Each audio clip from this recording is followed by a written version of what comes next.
بسم اللہ الرحمن الرحیم نحمدہ ونصلی ونسلم علی رسولہ الکریم اما بعد حقیقتاً او حکماً، یعنی الکلام کلمتین حقیقتاً او حکماً. یہاں سے یہ بتا رہے ہیں کہ یہ جو حقیقتاً حکماً ہے، یہ تین اعتراضوں کا ایک مشترک سا جواب دیا جا رہا ہے. وہ یہ ہے کہ آپ کی جو کلام کی تعریف ہے یہ جامع نہیں ہے اپنے افراد کو، کیونکہ ہم کچھ مثالیں آپ کو بتاتے ہیں. مثلا زید قائم ابوہ، زید کھڑا ہے والد اس کا. جسق محمل، تیسری مثال ہے دیز مقلوب زید، اور چوتھی مثال ہے اضرب. اب دیکھیں یہ خارج ہو رہے ہیں، یہاں سے ہیں، یہ کلام ہیں لیکن آپ کی کلام کی تعریف سے یہ خارج ہو رہے ہیں. آپ نے کہا نا وہ جو دو کلموں کو متضمن ہو. تو دیکھیں زید قائم ابوہ، یہ جو پہلا ہے یہ جو ہے یہاں پر اگر ہم اس کو دیکھیں تو زید ایک کلمہ ہے، قائم ابوہ ایک جملہ ہے. تو آپ نے کہا دو کلموں کو متضمن ہو نا، دو کلموں کو متضمن ہو. تو اس میں تو ایسا نہیں ہے. تو پہلے والے میں تو ایک کلمہ ہے ایک جملہ ہے. آپ نے کہا دو کلموں کو متضمن ہو، ایک کلمہ ہے ایک جملہ ہے.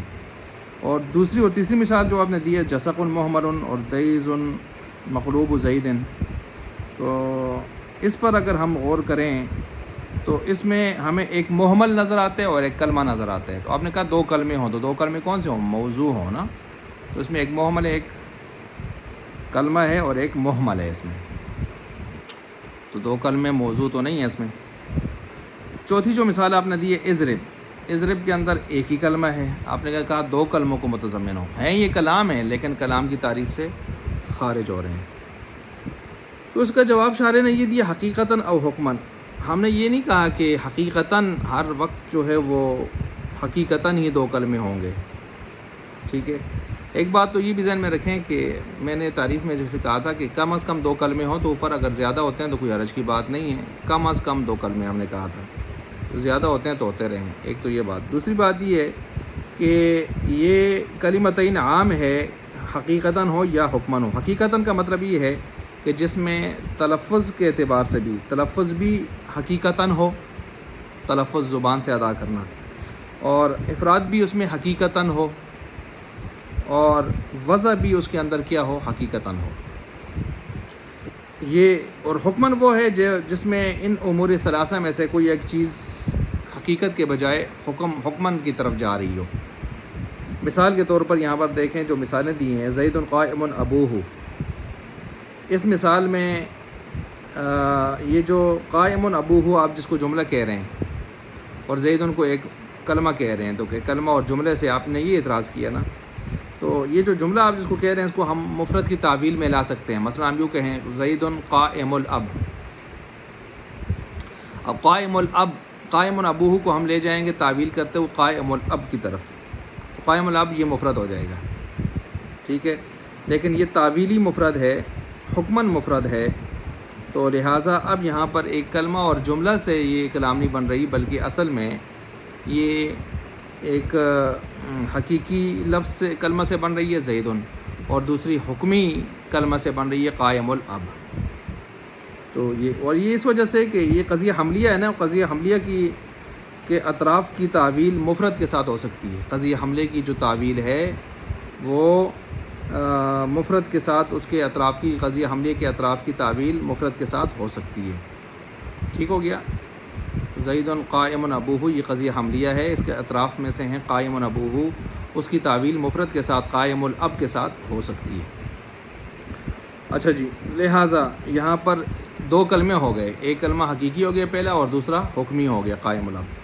باقی آپ نے جو کہا جسق محمل، تو یہ اور دوسرا جو تیسری جو آپ نے مثال دی ہے دیز مقلوب زید، تو یہ جو مثالیں ہیں اس میں ہم بطویل لفظ لیتے ہیں. کیا مطلب؟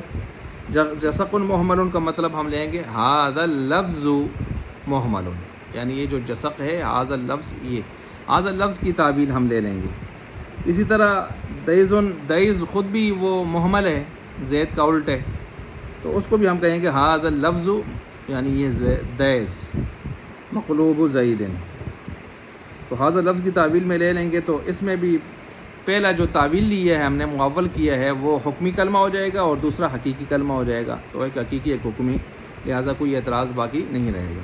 جو آپ نے مثال دی ہے اضرب کی اور لا تضرب، تو بظاہر ایک کلمہ ہے، تو ٹھیک ہے ایک کلمہ ہے بظاہر، لیکن تلفظ تو ایک پر ہو رہا ہے لیکن حکماً دوسرا بھی اس کے اندر موجود ہے انتا، لہٰذا جب انتا کو لے لیں گے تو کلام اس کی کیا ہو جائے گی، پوری ہو جائے گی، اضرب اور لا تضرب کلام پوری ہو جائے گی، تو ایک کلمہ حقیقی ہو جائے گا دوسرا حکمی ہو جائے گا۔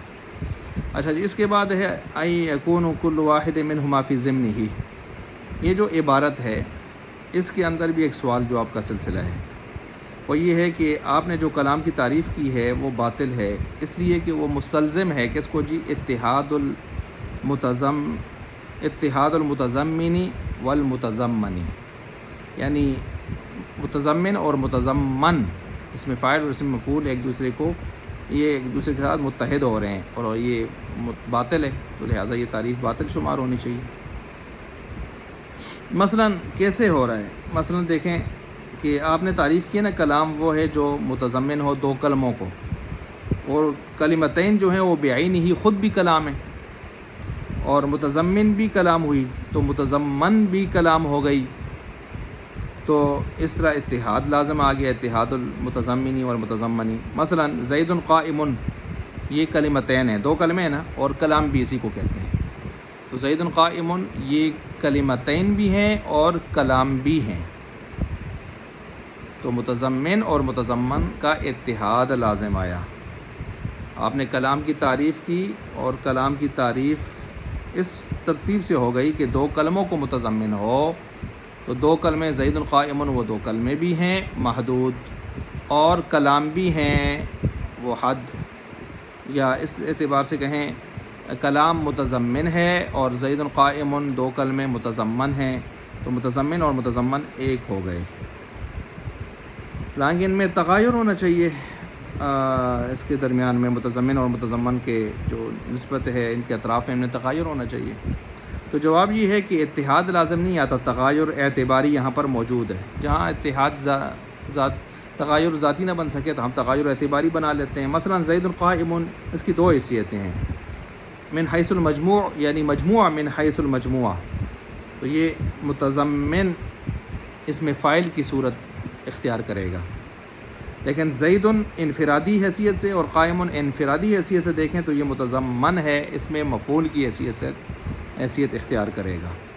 تو فلا اتحاد ولا اعتراض ولا اشکال، تو یہاں پر کسی قسم کا کوئی اتحاد اور اعتراض اور اشکال پھر نہیں آئے گا، تو انفرادی حیثیت سے متضمن ہیں زید قائم الگ الگ، زید الگ اور قائم الگ، اور زید قائم پوری من حیث المجموع حیثیت سے یہ متضمن ہیں، اس میں فاعل کی حیثیت سے، وہ کلام ہے۔ آگے جی تضمنا حاصلا، یہ عبارت جو یہاں پر لائی گئی ہے، تو تضمنا حاصلا یہ عبارت جو لائی ہے یہاں پر، یہ بالاسناد کی ترکیب کو واضح کیا ہے کہ بالاسنادی جار مجرور ہے تو اس کا متعلق کون ہوگا، یہ کس کے ساتھ متعلق ہوں گے، تو یہاں پر یہ بتا رہے ہیں کہ تضمنا موصوف کریں گے اور حاصلا یہاں پر نکالیں گے وہ جو افعال عامہ یا اسماء عامہ کانا وجدہ حاصلہ ثبتہ، حاصلہ کے اندر حاصلا کو ہم نکالیں گے اس میں فاعل شبہ فعل بنا کر، بالاسناد کو اس کے ساتھ ظرف مستقر کر دیں گے، تو ظرف مستقر کر کے تضمنا موصوف ہے اور یہ سارا مل کر اس کے ساتھ صفت بن جائے گا، اور موصوف صفت مل کر پیچھے تضمنہ کے ساتھ مادہ اور معنی ایک ہونے کی وجہ سے مفعول مطلق بن جائے گا، ٹھیک ہے، تضمنہ تضمنا حاصلا بالاسنادی، اس طرح یہ بات ہو جائے گی۔ اچھا جی، آگے بسبب الاسناد، یہ ایک سوال کا جواب ہے، اور وہ یہ ہے کہ جو یہاں پر آپ کہہ رہے ہیں نا کہ آپ نے جو کلام کی تعریف کی ہے، تو اسناد کلام کی تعریف کا ایک جز ہے، اسناد کلام کی تعریف کا ایک جز ہے، اور اسناد ایک معنوی چیز ہے جس کو مانا جاتا ہے، اس کو پڑھا دیکھا نہیں جا سکتا، اسناد ایک معنوی چیز ہے، اور اصول یہ ہے کہ جب ایک معنوی اور غیر معنوی چیز، یعنی ایک معنوی چیز اور ایک غیر معنوی چیز جب وہ اکٹھے ہو کر آ جائیں تو نتیجہ مانوی کی طرف جاتا ہے، وہ غیر لفظ شمار ہوتی ہے. یعنی ایک طرف ایک مانوی چیز آئی ہے اور ایک طرف ایک لفظ آیا ہے. تو ما تضمن کلمتین چلیں وہ تو لفظ ہیں، لیکن وہ تو الفاظ ہیں، دو کلمے ہیں، لیکن ان کے درمیان میں جو آپ اسناد کو مان رہے ہیں وہ تو مانوی چیز ہے. تو مانوی اور لفظ یہ جب اکٹھے ہو کر آئیں تو نتیجہ مانوی کی طرف جاتا ہے، یعنی غیر لفظ کی طرف جاتا ہے. تو پھر آپ نے کلام کو یہاں پر لفظ کہا ہے نا، پیچھے جیسے ہم نے پڑھا ہے ماں سے مراد لفظ دیا، تو کلام کو کیسے لفظ کہا ہے جبکہ وہ اس کی تعریف میں ایک دوسری چیز اسناد ہے اور مانوی چیز ہے. تو جواب دے رہے ہیں کہ بالاسناد میں جو با ہے نا، یہ با سببیت کی ہے، اور اسناد کا جو اعتبار کلام میں ہوتا ہے وہ بطور سبب کے ہوتا ہے. اسناد کا اعتبار کلام میں جو ہوتا ہے وہ بطور سبب کے ہوتا ہے. اور پھر دوسرا اصول آ جاتا ہے، وہ یہ ہے کہ مسبب سبب میں داخل نہیں ہوتا، مسبب سبب میں داخل نہیں ہوتا بلکہ اس سے خارج ہوتا ہے. مثال کے طور پر وقت نماز کے لیے سبب ہے نا، تو اب ہے نماز کے لیے وقت سبب ہے، مگر وہ نماز سے ہوتا خارج ہے، نماز سے ہوتا خارج ہے. تو اس لیے سبب مسبب سے کیا ہوتا ہے، وہ مسبب سبب میں داخل نہیں ہوتا، اس سے خارج ہوتا ہے. تو یہاں اسناد بھی کلام سے خارج، اسی طرح جو ہے یہاں پر یہ جو اسناد ہے یہ بھی کلام سے خارج ہوتا ہے. ایک مانوی چیز ہوتی ہے اور کلام سے خارج اس کو ہم اوپر شمار کرتے ہیں. کلام کے اندر کوئی داخل نہیں ہوتا کہ جس کو لے کے آپ یہ کہیں کہ مانوی اور لفظی دونوں چیزیں اکٹھے ہو جائیں تو وہ غیر لفظی کی طرف نتیجہ نکلتا ہے، ایسی بات نہیں ہوگی. آگے والاسنادو کا جو لفظ ہے، اس سے اسناد کی تعریف کر رہے ہیں مصنف رحمۃ اللہ علیہ، اور کچھ آگے قیودات اس کے فوائد بتا رہے ہیں جس کو ہم نے ذکر کر دیا ہے پیچھے سارا. اور حیث کانت الکلمتان سے حقیقتاً حکمت جو کہا ہے، اس کے قید کے جو فائدے ہیں جو ہم نے اوپر واضح کر دیے ہیں، ان کو یہاں پر مصنف رحمۃ اللہ علیہ بتا رہے ہیں.